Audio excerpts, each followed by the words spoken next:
বন্ধুরা, সবাই নিশ্চয়ই খুব ভালো আছো, আমিও ভালো আছি। আরও একটা নতুন ভিডিওতে তোমাদের সকলকে জানাই স্বাগত। আজকে একটাই ভিডিও গেছে আমার, তাই এটা শ্যুট করছি। এটা হচ্ছে আগামীকাল যাবে। আজকে একটাই গেছে কারণ শরীর ঠিকঠাক থাকলেও মনটা ঠিক ভালো নেই। ওই ঠিক গামলার মতো মাঝে মাঝে বলে না মন ভালো নেই কোনো কারণ ছাড়াই, বাট আমার আজকে প্রচুর ক্লান্তি আছে শরীরে, সেই জন্যই মন ভালো নেই, ভালো লাগছে না কিছু।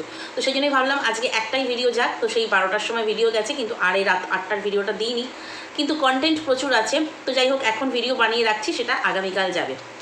তো যাই হোক, তোমরা অনেকেই বলেছো যে এই একই কন্টেন্ট, শুধু আমাকে বলেছো তা নয়, আমার অনেক কো ক্রিয়েটারদের কমেন্ট বক্সেও তোমরা তোমাদের মতামত জানিয়েছো। আমার কমেন্ট বক্সেও এসেছে যে ওকে নিয়ে ভিডিও করা বন্ধ করো, অর্থাৎ এই গামলাকে নিয়ে ভিডিও করা বন্ধ করো, তাহলে ওর ভিউজ কমে যাবে। ও তোমরা কন্ট্রোভার্সি করছো, তোমরা দেখছো, তাই ওর ভিউজ বাড়ছে। দেখো, আমরা যে কয়জন কন্ট্রোভার্সি করছি সেই কয়জন কিন্তু এই যে ভিডিওর মাধ্যমে কতজন আমরা গামলার কি বলবো, এই পরকীয়ার বিরুদ্ধে আছি। গামলা মানুষটার বিরুদ্ধে থেকে হচ্ছে গামলার যে পরকীয়া তার বিরুদ্ধে আছি। তো এর আমরা কজন, 10 জন 12 জন, ম্যাক্সিমাম 15 জন, তার বেশি তো নয়। তো এই 15 জন যদি আমরা ভিডিও করা বন্ধ করে দিই, তাহলে কি হবে জানো? 1500 জন চলে যাবে হচ্ছে দেখতে ওকে। কারণ অনেক মানুষ বলে যে তোমাদের ওর ভিডিও দেখি না, তোমাদের কাছ থেকেই ওর ভিডিও হচ্ছে শুনি। আমরা এই 15 জন যদি ভিডিও না করি, কথার কথা বলছি, সাপোজ একটা সংখ্যা বলছি, তো সেখানে 1500 জন কিন্তু ওকে দেখতে চলে যাবে। সেখানে কিন্তু ওর ভিউজটা আখেরে বাড়বে।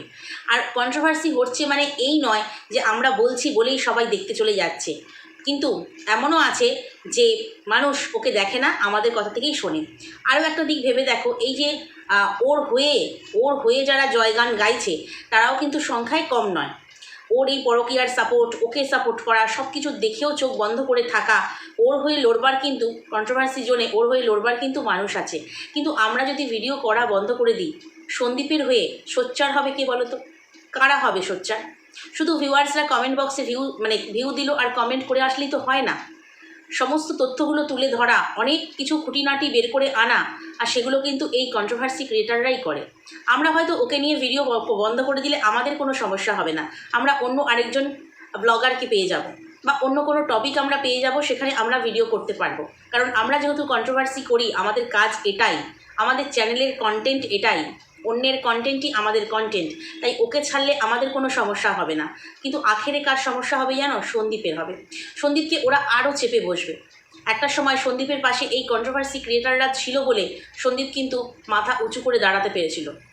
সে সীমাদি অবশ্যই ছিল, তার সাথে অনেক ভিউয়ার্স তাদের কমেন্টের দ্বারা মনোবল জুগিয়েছে। বাট এই কন্ট্রোভার্সি ক্রিয়েটাররাই কিন্তু এই 11 মাস ধরে তার সাথে থেকে লড়ে গেছে। তাই আজ মাঝপথে তো ছেড়ে যাওয়া যায় না, তাই না? আমরা দেখি না শেষ পর্যন্ত কি হয়। তাতে ওর যদি একটু ভিউজ হয়, সেই ভিউজের রেভিনিউ দ্বারা ও আর ফোকলা যদি একটু এনজয় করে, করুক না, অসুবিধে কোথায়? কিন্তু আখেরে আমরা যদি বন্ধ করে দিই, তার ফলাফল কিন্তু অন্যরকম হবে। ও কন্ট্রোভার্সি দিতেই থাকবে। ও যে কন্ট্রোভার্সিয়াল টাইটেল দেবে না তা না, ও কিন্তু দিতেই থাকবে। তখন মানুষের মন তো একটু উৎসাহ হবে, দেখি তো কন্ট্রোভার্সি ক্রিয়েটাররা তার ওকে নিয়ে ভিডিও করে না, ওর হয়ে কিছু খুদখামারি আর বেরো করছে না, চলো একবার দেখে আসি। মানুষের মনে হবে।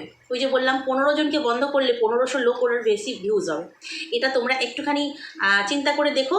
যারা বলো যে তোমাদের ভিডিও থেকেই সব বুঝতে পারি, তারা কিন্তু যাবেই। কারণ শেষ কি হচ্ছে, ঘটনা কি ঘটছে, আমাদের কাছ থেকে আর শুনতে না পেলে ওর ভিডিওই দেখতে যাবে।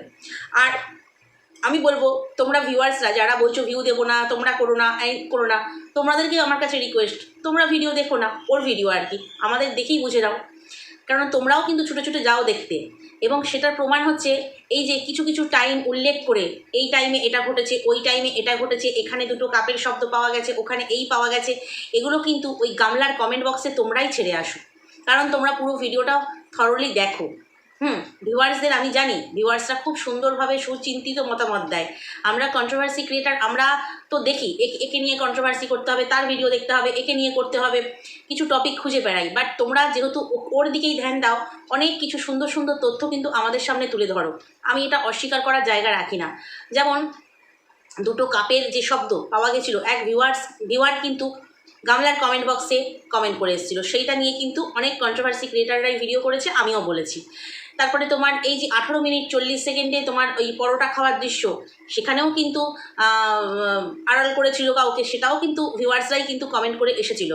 তো এখানে যাই হোক, যেভাবে কন্ট্রোভার্সি ক্রিয়েটাররা যে চোখ দিয়ে দেখার চেষ্টা করে, দিয়ে ভিডিও বানায়, ভিউয়ারদের হয়তো সেই চ্যানেল যেহেতু নেই, কোনো আইডি সেইভাবে কাজ করছে না, ইউটিউবে কাজ করে না, ভিডিও আপলোড করে না, তো সেক্ষেত্রে তাদের ওই মতামত কিন্তু তারা কমেন্ট বক্সেই দেয়। তো সেই কমেন্ট বক্স থেকে কেউ যদি কোনো ক্রিয়েটার সেই কমেন্ট বক্স দেখে, মানে গামলার কমেন্ট বক্স বলো, সেই কমেন্ট বক্স দেখে কোনো ক্রিয়েটার যদি আগে ভিডিও বানিয়ে নেয়, দেখলাম 5 মিনিটের মধ্যে ভিডিও বানিয়ে ফেললাম, সে কিন্তু পুরো ক্রেডিটটা নিতে পারে না। আমার মনে হয় সেই ভিউয়ার্সদেরই কিন্তু ক্রেডিট। হতে পারি আমি কন্ট্রোভার্সি ক্রিয়েটার, হতে পারি আমার মতামত পোষণ করছি, তাদের মতামত পোষণ করার মতন কোনো আইডি যেহেতু সেভাবে নেই বলে তারা শুধুমাত্র কমেন্ট বক্সে বলে যাচ্ছে, তাই বলে তাদের এই নয় যে সেই টাইম উল্লেখ করে দেওয়া বা সেই কথাটা বলা বা সেই জিনিসটা ধরে দেওয়া, তাদেরকে কিন্তু ক্রেডিট দিতেই হবে। তো আমি আমার ভিউয়ার্সদেরকে এই হিসেবে কিন্তু অনেক ক্রেডিট দেবো, তারা আমাকে অনেক তথ্য কমেন্ট বক্সে দিয়ে যায়, গামলার কমেন্ট বক্সও দিয়ে যায়। সেটা দেখে কেউ যদি আগে ভিডিও করে, অনেক ক্রিয়েটারকে বলতে শুনি, অনেক বললে ভুল হবে, কিছু কিছু ক্রিয়েটারকে বলতে শুনি আমি এটা বের করেছি, আমি এটা আগে বলেছি, আমি এটা করেছি, আমার দেখে সবাই ভিডিও করেছে। এই ধারণাগুলো ভুল। নিজেকে এত ক্রেডিট দেওয়ার কোনো ব্যাপার নেই। হ্যাঁ, পার্টিকুলার কোনো একটা ঘটনা, কোনো একটা বিশেষ সংবাদ, সেটা যদি কারোর দ্বারা উন্মোচিত হয় সেখানে তার ক্রেডিট। বাট যেটা গামলার ভিডিও, যেটা ওপেন রয়েছে, সবার কানে ধরা পড়বে, সবার চোখে ধরা পড়বে, সবাই শুনতে পাবে, তো সেখানে নিজে ক্রেডিট নেওয়াটা কিন্তু একেবারে বোকামি ছাড়া আর কিছু না। তো যাই হোক, যাদের উদ্দেশ্যে আমি কথাটা বললাম তারা হয়তো বুঝতে পেরেছে, কারণ কেউ হয়তো সাথে সাথে ভিডিওটা বানিয়ে ফেললো গামলার ভিডিও দেখে, তার ক্রেডিট হয়ে গেল, সেটা কিন্তু কখনোই নয়। কারণ কেউ পরে বানায়, কেউ আগে বানায়। আমি তো জানোই লেটে রান করি, তবু যারা ভালোবাসা দিচ্ছ, অনেক ভালোবাসা দিচ্ছ, সাপোর্ট করছো, এভাবেই সঙ্গে থেকো, এটুকু বলতে চাই। চলো চলে আসি হচ্ছে মূল টপিকে চলে আসি। তার আগে আরেকটা কথা বলবো, কয়েকদিন আগে আমি একটা ভিডিও দিয়েছিলাম, সত্যি আমার জানা ছিল না যে ফ্ল্যাটের ইএমআই চলাকালীন থাকা যায় কিনা বা পেপার হাতে পাই কিনা, এরকম একটা মানে এই যে ব্যাপারগুলো, সেগুলো আমার সত্যিই জানা ছিল না। কেন জানা ছিল না তোমাদেরকে আমি বলেছি। তো তোমরা সেখানে অনেকেই সুন্দর করে আমাকে কমেন্টের দ্বারা বুঝিয়ে দিয়েছো যে হ্যাঁ, যে ইএমআই চলাকালীনও থাকা যায়, আর এটা 20 বছর 25 বছরের হয়। যেহেতু আমার নলেজ ছিল না, সবার যে সব ব্যাপারে নলেজ থাকবে সেটা কথা নয়, এবং আমি যে জানি না সেটা স্বীকার করাটাই মনে হয় সবচেয়ে বড় ভালো জিনিস। গামলার মতন আমি সব জানতাম, আমি সেটা কখনোই বলবো না। তো সেক্ষেত্রে তোমরা খুব সুন্দরভাবে আমাকে এই ব্যাপারটার নলেজ দিয়েছো, সেই জন্য সবাইকে থ্যাংক ইউ, অনেক অনেক ভালোবাসা। এবং যে কথাটা আমি শুনেছিলাম, ওই বসিরহাটের ওই ফ্ল্যাট চত্বর থেকেই এসেছিলো শব্দটা বলছি, কমেন্টটা। তো সেখানে শোনা গেছিলো যে এই যে ফ্ল্যাট মালিক, সে নাকি এখনও ফ্ল্যাটের টাকা শোধ করতে পারেনি, ফ্ল্যাটের টাকা শোধ হয়নি, সেই জন্য সে কিছুদিন থেকে তারপরে ভাড়া দেওয়ার চেষ্টা করেছে এবং ইএমআই গুনছে এখনও, এবং সেটা নাকি চালিয়ে নিয়ে যাবে হচ্ছে এই গামলা, এবং সেটা কমপ্লিট হলে পরে নাকি গামলাই পাবে। তো সেক্ষেত্রে অবশ্যই গামলার কেনা হলো, গামলাই নাকি এখন ইএমআই চালাবে। এটা যদিও ওখানকার একজন ভিউয়ার্স আমাকে কমেন্ট করেছে খোঁজখবর নিয়ে, তোমাদেরকে আমি আগেই বলেছিলাম, সত্যি মিথ্যা জানি না, বাট যদি এই ঘটনাটা সত্যি হয়, তোমরা যেহেতু বলেছো যে এইভাবে হয়, তাহলে অবশ্যই কিন্তু এই গামলা হচ্ছে এখন মাস্টারমশাই আর তোমার ইএমআই গুনবেন না, গুনবেন হচ্ছে গামলা। অর্থাৎ যখন শেষ হবে, সব কিছু শেষ হবে, তখন কিন্তু গামলারই ফ্ল্যাট। কিন্তু আজকে গামলার একটাখানি ভিডিও যখন শুরু হলো, তখন একটুখানি আফসোস দেখলাম। আফসোসটা কিসের, না দেয়ালের রং সেভাবে নেই, পুট্টি নষ্ট হয়ে গেছে, এদিকটা ওদিকটা সেদিকটা একটু ঘুরিয়ে দেখাচ্ছিল, তো সেক্ষেত্রে ওর একটু আফসোসের সুর শুনতে পেলাম। কিন্তু এটা তো প্রথমেই দেখা উচিত ছিল নাকি? প্রথমে তখন মনে হয়নি যা হোক হোক, আমার একটা ঘর অন্তত আলাদা চাই, আমার খুব সমস্যা হচ্ছে, আমি সেই আমার মিস্টার ইন্ডিয়াকে নিয়ে থাকার জন্য একটা ঘর যেভাবে হোক আমার হলেই হলো, সে টপ ফ্লোর হোক, ঘরে গরম হোক, বা অন্য কোনো ব্যাপার থাকুক, বা ড্যাম্প হোক, আমার কিন্তু একটা ঘর চাই। কিন্তু আজকে এসে ওর আফসোস হচ্ছে। অ্যাকচুয়ালি ব্যাপারটা হচ্ছে, জীবনের আফসোসটা ওর হবে সব শেষ মুহূর্তে। এই যে ফাইটার, ওর অ্যাকোরিয়াম যে ছোট্ট জারের মধ্যে যে মাছ রেখেছে, প্রথম দিন থেকে আমি ওর কমেন্ট বক্সে দেখেছি অনেক অনেক ভিউয়ার কিন্তু ওকে সাবধান করেছে যে ফাইটারকে একা রাখো, সেই রঙিন মাছটাকে একা রাখো, কারণ ও সবাইকে মেরে ফেলে, আর যাদের মানে আর যে মাছগুলো থাকে তাদেরকে মেরে ফেলে। কিন্তু আজকে এসে ওকে স্বীকার করতে হলো মাছটা খুব দুষ্টু হয়েছে, মাছটা সবাইকে খেয়ে ফেলেছে, সবগুলো মাছকে নষ্ট করে দিয়েছে, মেরে দিয়েছে। কিন্তু যখন মানুষ ওকে বলেছিল, তখন কিন্তু ও শুধরায়নি। ঠিক এইভাবেই যখন ফ্ল্যাট ওর নেওয়ার আগেই বা ওর ঢোকার আগেই মানুষ অনেক কিছু বলেছিল, ড্যাম ফ্ল্যাট, আরও অনেক অনেক কথা উঠে আসছে, এখনও আসছে। তো সেটা যাই হোক, ও থাকতে থাকতে ও বুঝতে পারবে। তো সেক্ষেত্রে হচ্ছে তোমার ও পরে গিয়ে সেটা বুঝছে। আজকে ফ্ল্যাটের কথাটা দিয়ে বুঝলাম, আর দ্বিতীয়ত হচ্ছে তোমার এই মাছের ব্যাপারটা দিয়েও বুঝলাম, ওর জীবনের ব্যাপারটা দিয়ে কি ও বুঝবে না? নিশ্চয়ই বুঝবে। এই যে আমরা এত সাবধান করছি, ওই তুমি থাকো, হ্যাঁ, একটা মানুষের সঙ্গে তোমার সম্পর্কের বনিবনা হয়নি, যদি মনে হয় সে মানুষটা খারাপ, তুমি বেরিয়ে এসছো, ঠিক আছে, একার জীবন তুমি কাটাচ্ছ, সেটা ঠিক আছে। বাট যেটা তুমি মানে দেখিয়েও দেখাবো না, আছে কিন্তু দেখাবো না, বোঝাচ্ছি কিন্তু নেই, এরকম একটা যে ব্যাপারে খেলা চলছে, তোমার লুকোচুরির খেলা, টুকি খেলা চলছে, তো সেক্ষেত্রে সেটা কিন্তু একেবারেই কাম্য নয় তোমার জীবনের জন্য। হয়তো একদিন আফসোস হবে, এই ফ্ল্যাটের দেয়ালের মতো, ফ্ল্যাটের মতো, আর দ্বিতীয়ত মাছের মতো, একদিন কিন্তু আফসোস করতেই হবে। তো সেই আফসোসের দিনটা জানি না কয়েক মাস না কয়েক বছর, তবে যেদিন আফসোস হবে সেদিন কিন্তু পায়ের তলায় কোনো মাটি থাকবে না, কাউকে আঁকড়ে ধরে বাকি জীবনটা বাঁচার মতো কিন্তু কেউ থাকবে না। তো সে কারণেই আমার কথা হচ্ছে, হ্যাঁ, ও একা বাঁচুক না, অসুবিধে কোথায় আছে? ও যদি সন্তান ছাড়া ভালো থাকতে পারে, অসুবিধে কোথায় আছে? সবার মন তো এক নয়, সবার মাতৃত্ব বোধও এক নয়।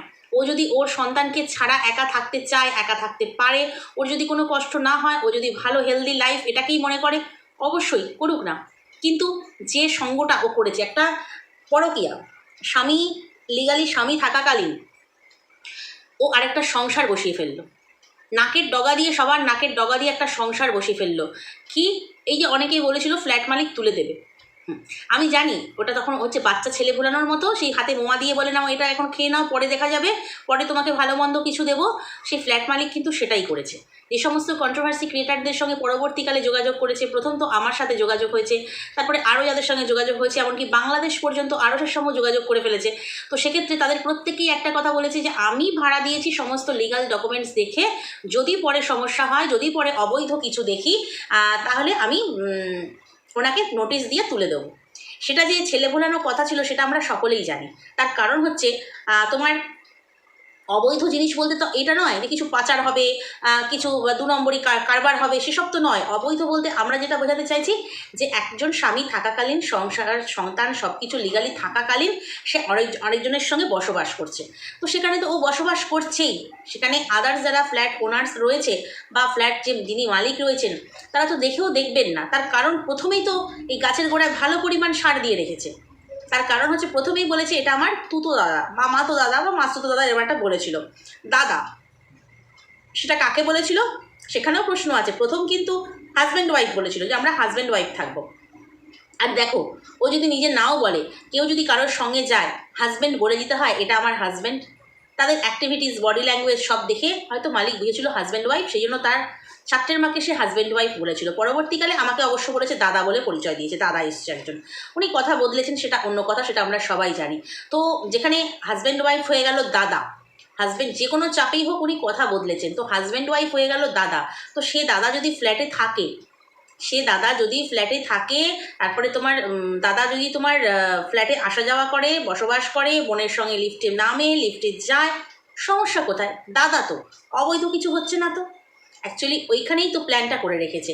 অতএব তোমরা যারা এখনও আশায় আছো ওকে ধরবে, কারণ কালকেই আমার কমেন্ট বক্সে একজন বলছে চলো ধরি, ফ্ল্যাট হামলা করি, ওসব ভাবনা চিন্তা করো না। ওটা মানে ও ভাড়া নিয়েছে, ও নিজের মতো করে থাকবে, অসুবিধে নেই কোনো।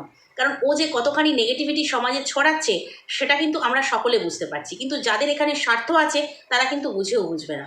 যেমন কিছু কন্ট্রোভার্সি ক্রিয়েটার ওর হয়ে গান গাইবেই, কই প্রশ্ন তুলছে না তো, প্রশ্ন তুলছে না তো যে তুমি একা বাড়িতে কি করে থাকছো, তোমার চালটা কি ম্যাজিক্যাল চাল, যে চালটা এতখানি নিলে ভাতটা আধা হাঁড়ি ভাত হয়ে গেল, এগুলোর প্রশ্ন তো তুলছে না।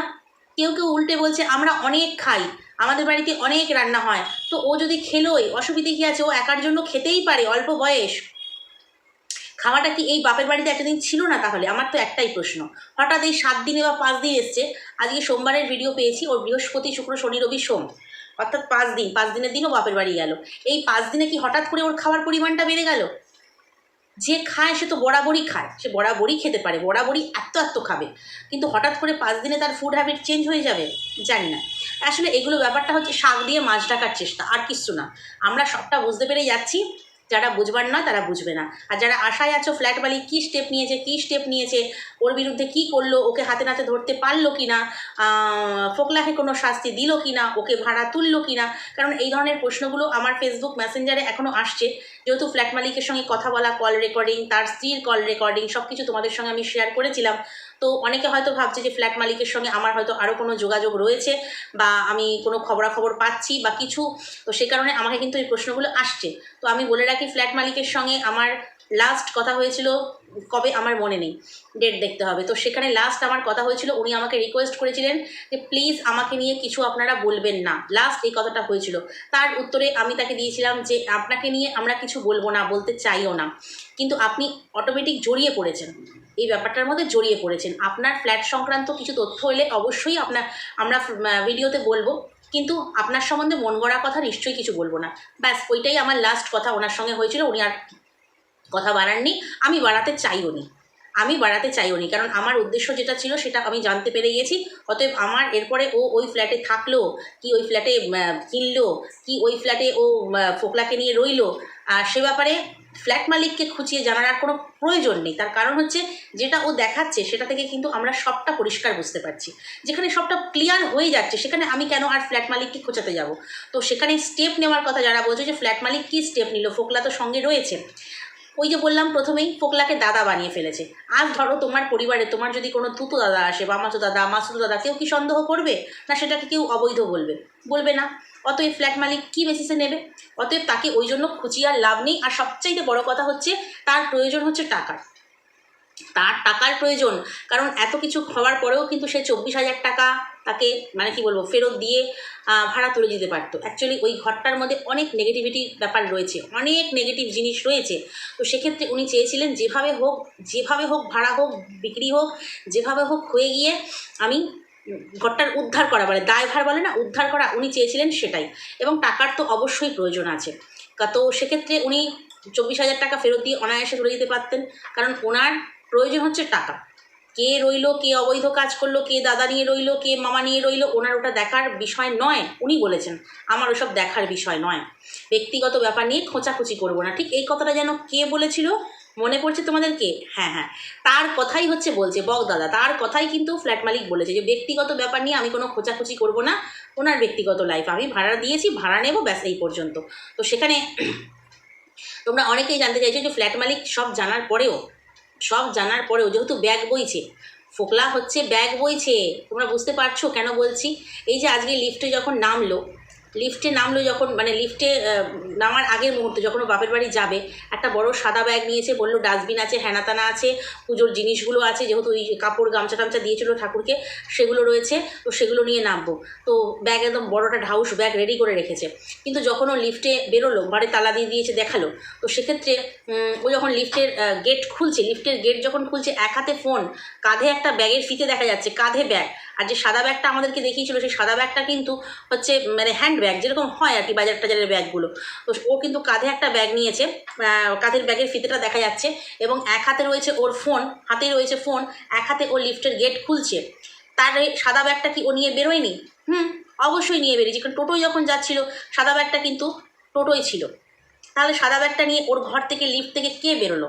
অবশ্যই ফোকলা সাদা ব্যাগটা নিয়ে আগে ও লিফটে নেমে গেছে। পরবর্তীকালে ও লিফটে ওই জাস্ট মানে ওই কাঁধে ব্যাগটা নিয়ে হাত খালি, এক হাতে ফোন, দরজা খুলে বেরোলো, এবং শুধু অনেকবার ঘাম মুছলো, মুছলো। আর লিফটের তোমার বিড়ি পোড়া দেশলাই এই সমস্ত লিফটের ভেতরের যে ফ্লোরটা সেটা দেখালো, সেখানেও কিন্তু যে সাদা ব্যাগটা রেখেছে লিফটের ভেতরে সেটাও কিন্তু দেখা গেল না। তাহলে সাদা ব্যাগটা নিয়ে কে নামলো? অবশ্যই ফোকলা। লিফটে নামা ওঠা সবই করছে, আগে বেরিয়ে গেছে, টোটোয় তুলে দিয়েছে, দিয়ে ফোকলার মতো ফোকলার বাড়ি চলে গেছে। একেবারে তো মা বাবাকে ভুলতে পারে না, শারীরিক চাহিদা কারোর মেটাবার জন্য, তার পয়সায় খাওয়ার জন্য, তাকে সঙ্গ দেওয়ার জন্য, এতদিনের অভ্যাস মা বাবা বাড়ি, সেখানেও তো তাকে যেতে হবে। সে তার বাড়ি চলে গেল ফুর্তি টুর্তি করে, এও তার বাড়ি চলে এলো। তো সেক্ষেত্রে হচ্ছে তোমার এও বাড়ি চলে এলো, আবার 2-4 দিন পর যখন এও আসবে ও আসবে, ব্যাস। অনেকে বলেছিল না মা বাবার থেকে আলাদা করে নিল ফোকলাকে। না না না না, মা বাবার সঙ্গে সম্পর্ক ঠিকই থাকবে। অ্যাকচুয়ালি মা বাবাও চায় যে ছেলেটাকে অন্তত বেঁধে রাখুক, আমার এই বখাটের ছেলেকে অন্তত বেঁধে রাখুক আমার রোজগেরে বৌমা। তো সেক্ষেত্রে ওরা যদি আলাদা সংসার করে তো করুক, ছেলে অন্তত ওই একার সংসারে ওকে সবসময় আগলে রাখবে, ঘর থেকে বেরোবে না, আদার্স নোংরামো করবে না। তো সেক্ষেত্রে ছেলে বরং ভালোই থাকবে। এই বৌমাই একমাত্র বেঁধে রাখতে পারবে। কী দিয়ে বেঁধে রাখবে সেটা তো বুঝতেই পারছো। তো যাই হোক, সেক্ষেত্রে ফ্ল্যাটে উঠছে নামছে, ব্যাগ বইছে, খাবার নিয়ে আসছে, বসবাস করছে। অপরদিকে একটা ফ্ল্যাট রয়েছে, ও বললো ওদের ফ্লোরে হচ্ছে তোমার ওদের ফ্লোরে 5টা রুম রয়েছে, আর বাকিগুলো কেউ থাকে না, ও থাকে, মানে 3 ভাঙা থাকে, আর অপোজিটেই একজন দিদি থাকে যার সাথে ওর খুব ভালো সম্পর্ক হয়ে গেছে। এবং যখন ওর দাদা আগের দিনের ভিডিওতে ঢুকছিল, দিদির দরজা খোলা ছিল। তো সেক্ষেত্রে সবাই দেখতে পাচ্ছে, সবাই দেখতে পাচ্ছে, কিন্তু ফ্ল্যাট মালিক কী করে অ্যাকশান নেবে? দাদা অ্যাকশান নেওয়ার তো কথা নয়। দাদা এসছে, দাদা বোনের ঘরে আসবে, থাকবে, ঘুমাবে, শোবে, দুটো রুম আছে, দাদা এক ঘরে শোবে, বোন এক ঘরে শোবে, বাইরের লোকেরা সেটাই ভাববে। আর যারা, আমি একটাই কথা ভাবি, ওর ভিডিও কি কেউ দেখে না? নাকি এই কন্ট্রোভার্সিয়াল ভিডিওগুলো ওর ফ্ল্যাট মালিক দেখে না? অবশ্যই দেখে। আগে তো খুব দেখতো, একটা করে ভিডিও দেখছে, আমাকে চ্যানেলের নাম ধরে বলছে, দেখুন ওইজন আমার নামে এটা বলছে, একটা করে ভিডিও দেখছে, এই দেখছে। যখন লাস্ট পর্যন্ত আমার ভিডিও তার চোখের সামনে কেউ লিঙ্ক শেয়ার করলো, তখন বলল, ও আপনারা সবাই এক, ভিউজের জন্যই করেন। তো সেক্ষেত্রে উনি তো সবটাই দেখতে পাচ্ছেন। উনি এখন কন্ট্রোভার্সিয়াল ভিডিওগুলো ভীষণ ভালো করে দেখেন, আমাকে বললো, আগে তো আমি সব দেখতাম না বা জানতাম না, এখন আমি দেখি, সবাই আমাকে লিঙ্ক শেয়ার করে, আমি দেখি। তো এখন উনি দেখতে পাচ্ছেন না যে এই যে কন্ট্রোভার্সিয়াল ভিডিওগুলো হচ্ছে, যে ওখানে রয়েছে, ওখানে খাচ্ছে, ওখানে থাকছে, এই সমস্ত জিনিসগুলো ওনার চোখে পড়ছে না ভাবছো? সব উনি জানেন, উনি সব জানেন। কারণ হচ্ছে, নিজের ক্ষতি করতে কে চায় বলো? ওকে তোলা মানে তো নিজের ক্ষতি করা। কবে আবার ঘরটা ভাড়া হবে তার ঠিক নেই। ও যদি কিনে নেয় তো উনি আবার দায়ভার, মানে কাঠ থেকে একদম ঝামেলা মুক্ত হবেন, ঝেড়ে ফেলবেন, যেটা শোনা যাচ্ছে। তোমাদেরকে আমি বললাম এর আগে, কমেন্টের মাধ্যমে আমাকে একজন জানিয়েছে। তো সেক্ষেত্রে উনি কেন হাত পা বন্ধ করে মুখ বুজে থাকবেন না? উনি বলেছেন অবৈধ কিছু ঘটলে তবে হচ্ছে আমি অ্যাকশান নেব। উনি কী অ্যাকশান নেবেন? ফ্ল্যাট মালিক কী অ্যাকশান নেবে? ওই তো ফ্ল্যাটে দিব্যি রয়েছে, কিচ্ছু নেবে না। ওটা আশা করো না, ওদেরকে থাকতে দাও, ওদেরকে একসঙ্গে থাকতে দাও। ওরা ভিডিও করুক, নোংরামি ছড়াক, সমাজে নোংরামি ছড়াক। যারা সেই নোংরামি অ্যাকসেপ্ট করতে পারবে করবে, যারা ইগনোর করতে পারবে তারা ইগনোর করবে। কারণ ওকে ওই করেই খেতে হবে। খেতে দাও ওকে, ওকে খেতে দাও, ওকে খাওয়াতে দাও। কারণ দেখো, আমরা যারা ভিডিও করি, মোটামুটি যারা ওর ওর মানে বিরুদ্ধে কন্ট্রোভার্সি করছি, প্রত্যেকেরই কিন্তু স্বামী সন্তান সংসার আছে, প্রত্যেকেরই সংসার আছে। আমাদের দুটো পয়সা রোজগার কম হলে কিন্তু আমাদের স্বামীরা পিছনে লাথি মেরে তাড়িয়ে দেবে না। তার কারণ হচ্ছে, তারাই আমাদের ভরণ পোষণের দায়িত্ব নিয়েছে। আমরা ইউটিউবে এসেছি কতদিন, তার আগে কি আমরা খেতাম না? কিন্তু ওকে এটা করেই খেতে হবে। ওকে খেতে দাও, ওকে এই নোংরামি ছড়িয়ে খেতে দাও। এবার যার যার মেন্টালিটি কে গ্রহণ করবে, ওর নেগেটিভিটি কে গ্রহণ করবে না, সেক্ষেত্রে নাহলে তো ওর উপায় নেই, ও তো পেটে ভাতে মরে যাবে। ওর যদি ব্লগিং বন্ধ হয়ে যায় বা ওর যদি ভিউজ পড়ে যায়, ও তো পেটে ভাতে মরে যাবে। সন্দীপের ভিউজ কমে গেছে নিয়ে আমার কমেন্ট বক্সে বলে যাচ্ছে, দেখতে পাচ্ছ সন্দীপের ভিউজ কমে গেছে, বউ বেচো আর হচ্ছে না। অ্যাকচুয়ালি বউ তো ও বেচছে না, আমি তো গতকালকেই এটা ব্যাপারটা ক্ল্যারিফাই করেছি। বউ ও বেচছে না, ওর বউ বরং ওর পুরো পরিবারকে বেছে বেছে খেয়েছে। নোংরামির শেষ নেই। আর যখন সন্দীপ এরপরে আসছে রেকর্ডিং, সন্দীপ যখন শেয়ার করে দেবে, সব কিছু পাবলিশ করবে, কেননা সঙ্গীতা ম্যাডামের ভিডিও থেকে কিছু জানতে পারলাম যে আসছে, খুব তাড়াতাড়ি বোম ব্লাস্ট হচ্ছে, খুব তাড়াতাড়ি বোম ব্লাস্ট হচ্ছে। যে কী হারে গালাগালি করেছে, কি করেছে, অনেকে তো কিউট কিউট বলো ওকে, বাচ্চা মেয়ে, বাচ্চা মেয়ে, একেবারে কুচি কুচি মেয়ে। তো সেই মেয়েটার মুখের ভাষা, গালিগালাজ, কী ধরনের 2-3 মাস ধরে অত্যাচার করেছে ওদের ওপরে, পুরো সন্দীপদের পুরো পরিবারের ওপরে, সে সমস্ত নাকি ভিডিও করা আছে। সঙ্গীতা ম্যাডামের ভিডিও থেকেই জানতে পারলাম। খুব তাড়াতাড়ি সন্দীপ এগুলো পাবলিশ করবে, তখন ওর হাওয়া ফুস হয়ে যাবে। না না না, ওর কিছু হবে না, কারণ ওকে তো মানে কী বলবো, নোংরারা সাপোর্ট করে। নোংরার সংখ্যা প্রচুর বেশি, দেখবে সমাজে, দেখবে নোংরার সংখ্যা প্রচুর বেশি। কোনো একটা ক্লাসরুমে দেখবে খারাপ ছাত্র, মাঝারি মানের ছাত্র বেশিরভাগ থাকে, খুব ভালো ছাত্র কিন্তু খুব কম থাকে। তো সেক্ষেত্রে এই সমাজটাও হয়ে গেছে এরকম। এদের মতো কিছু পাক জাতীয় জিনিস আছে, সেই জন্য সমাজটা এরকম হয়ে গেছে। এখন নোংরার সংখ্যা বেশি, তবে সেটার জয় বেশি দিন থাকে না, সেটার মানে আনন্দটা সেটা বেশি দিন থাকে না। ও এখন এই খেলায় মেতেছে, খেলুক না, অসুবিধে কোথায় আছে। তো চলো, আজকের ভিডিওটা এইটুকুই তোমাদের জানানো ছিল। কেননা তোমরা অনেকেই জানতে চাইছো ফ্ল্যাট মালিক কী নিল, এই তো এত জানা যাচ্ছে, প্রমাণ হচ্ছে, এই হচ্ছে সেই হচ্ছে, ফ্ল্যাট মালিক কী করলো। বুঝতেই পারছো কী করলো, তোমাদেরকে আমি জানিয়ে দিলাম ফ্ল্যাট মালিক কী অ্যাকশান নিল ওদের ব্যাপারে। তো যাই হোক, চলো ভিডিওটা শেষ করি। আরেকটা ভিডিও আসছে, যদিও একটু লেট হয়ে যাচ্ছে, তো আরেকটা আসছে, প্রচুর প্রমাণ নিয়ে আসছে আরেকটা ভিডিও। তো সঙ্গে থাকো, দেখতে থাকো। যদি কোথাও ভালো লাগে লাইক, কমেন্ট, শেয়ার, সাবস্ক্রাইব করে দিও। টাটা।